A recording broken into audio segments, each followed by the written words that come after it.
Issa Ahmed. I am 8 years old. How much is this one you're producing now? This one dozen is 300. This one is 300. This one is 150. I will encourage you by buying it 1,000 naira. Okay? Keep it up and be a good child. In future, you'll be a great engineer in this country and the world. Thank you. When you get the money, what do you do with the money? I give my parents to pay my school fees.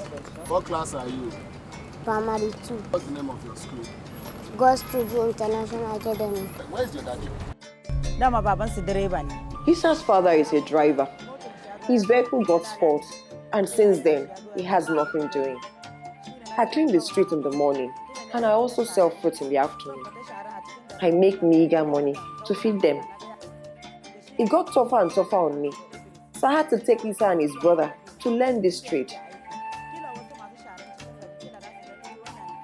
Most times, I don't even get to make any money at all. We rely on whatever Issa brings home. From the money Issa makes, he contributes to the family's upkeep. From the money he brings home, I take part aside to pay their school fees. That is how we have been surviving.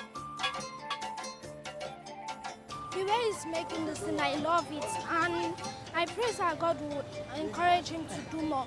We are encouraged with the work the boy is doing. The most amazing thing again for me is not begging.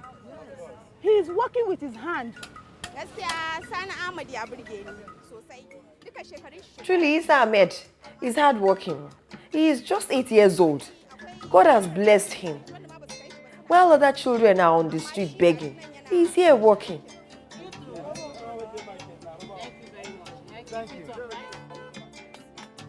We're supposed to be helping. We are supposed to be able to help this kind of children. As it is in the advanced country, they identify this kind of poor and talented children.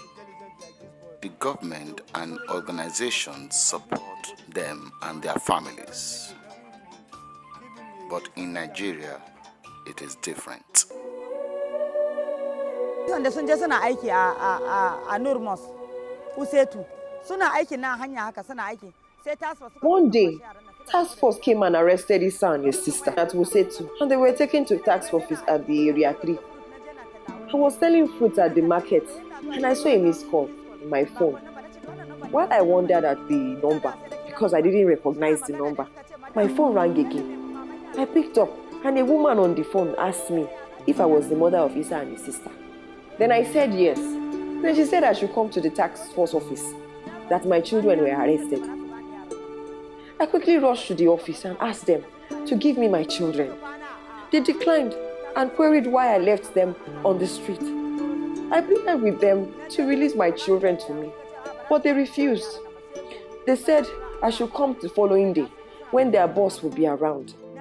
I went back the following day and they took me to the Human Rights Commission before I got my children back. Issa was working one day and he hit his hand with hammer against the rusted iron he was working with. He shouted. The cut was so deep that I had to take him for treatment. I was advised to give him anti-tetanus injection. After he got better, I told Issa to stop the work and go and learn mechanic. But Issa said no, that he wants to continue doing this so that he can continue to bring money home.